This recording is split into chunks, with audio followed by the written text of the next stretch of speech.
Morning, it's Addie from Melbourne and it's Tuesday the 11th of March, and I feel like touching base with you all. It's been a crazy couple of months, but I'm sort of coming out of that now, and I wanted to show you what I'm up to and to let you know what plans I have, what's on my needles, what's on my hooks, what's on my sewing machine. And even though our house is just slowly getting back to normal again after my husband's latest exhibition, I wanted to just show you what's going on. And this is me. This is jeans and t-shirt girl today. I'm watching some of you on YouTube at the moment, and you're bringing me a lot of joy and inspiration. But I can't muster up that energy to curate or sit beautifully or put the makeup on. I've got to. I just want to get on with things, and I just want to say hi. So we're currently in our /bedroom craft room.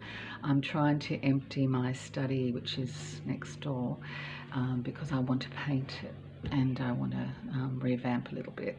So I'm also in Swedish death cleaning mode, which I actually like the title of that. It sounds a bit sinister, but I actually do like that title because it I think it's important to think about our death, and I think it's important to enjoy every day as it comes.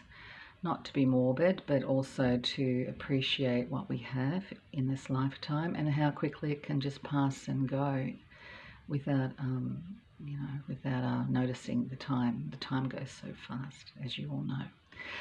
So right now you're plonked up on a little table here. You're on top of quilts and blankets and all sorts of stuff like that. But I will move around our house and different rooms today. But I'm right in here now because it's quiet, and I wanted to show you lots of different things. Hair's not washed. I've got old t-shirt on and jeans. It's going to be 35 today, so I might strip off later when it gets hotter. But I'm in a type of cleaning, rejuvenation, regeneration mode, and I just want to get things done. So this is me. Take me or leave me. I like you guys. I think you're cool, and I just want to share. So the first thing I wanted to show you, well, I'll talk about Jub's show later, because even though it's his exhibition, it was a lot of work in the background for me and for some dear friends that helped us. And putting on an exhibition is a huge thing. And Jub was kindly offered a space at 26 Advantage Gallery, but we all thought it was going to be sort of mid-year. There was a spot coming up mid-year, and for some reason, and you just take these opportunities when you can, Jerry, the gallery owner, kindly offered Joe a spot in early Feb.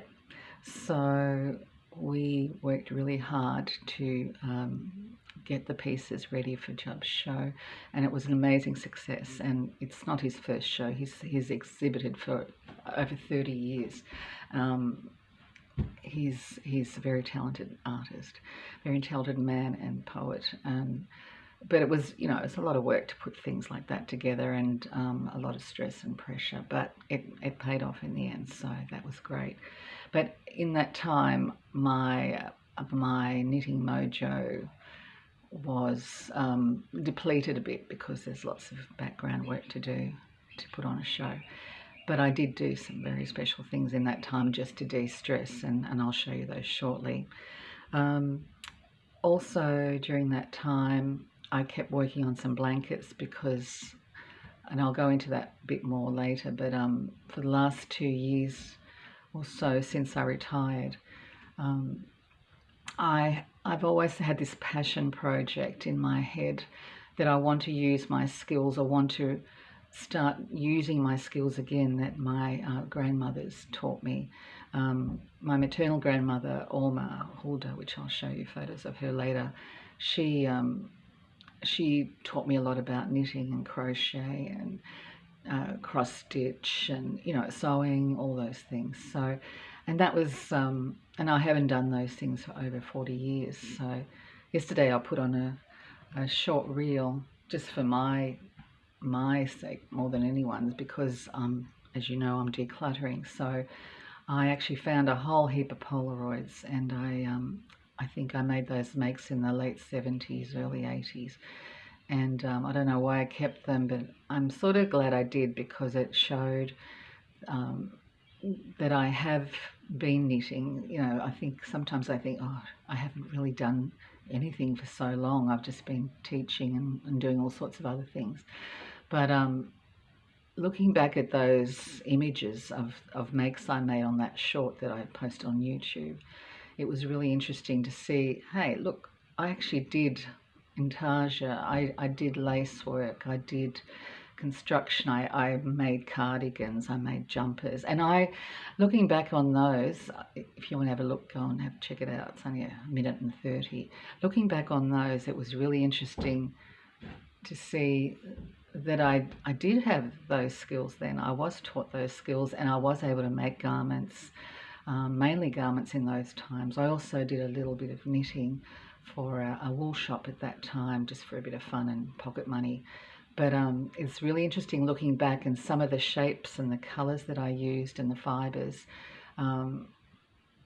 how fashion's, you know, cyclical. So there are some styles there that are dated, obviously, and, you know, the intarsia work is sort of coming back now, I think. But yeah, it's really interesting how fashion comes around. What goes around comes around, you know what I mean? Anyway, so that was really interesting. And so just starting to knit and crochet and sew again after all that time was sort of mind-blowing to me, because it made me realize that, hey, there is a little bit of muscle memory there, and I do remember some things. I'm still learning things all the time, and now we have YouTube, and, you know, I can check out a technique that I may have never even used before, and I sort of work it out from there with that help.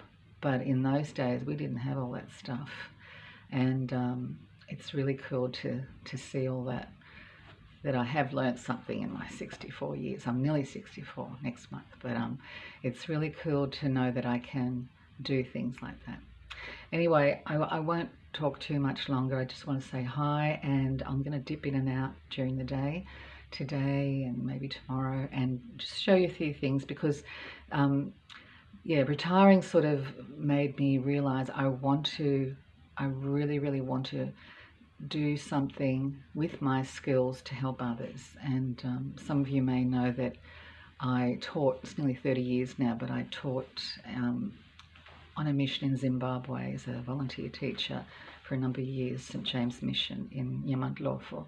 And I still have strong connections with the mission, with some of the people that lived there. Many have died, but I'm still in contact with quite a few people that still live there, and also have moved to other countries. And I also befriended a lovely girl called Minty, and Ibrahim and Ivan, some beautiful friends that worked in Uganda. Minty's in Australia, she's an Aussie girl.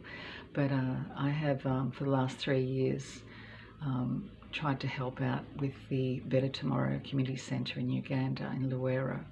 And I just thought that using my skills, maybe I can make a difference, not only to those two communities, but also other charities, which I did last year. I was lucky enough to sell some of my blankets, and I have receipts to show that, you know, I was able to donate to some great charities here in Australia too, and overseas. And I want to continue that with purpose and passion.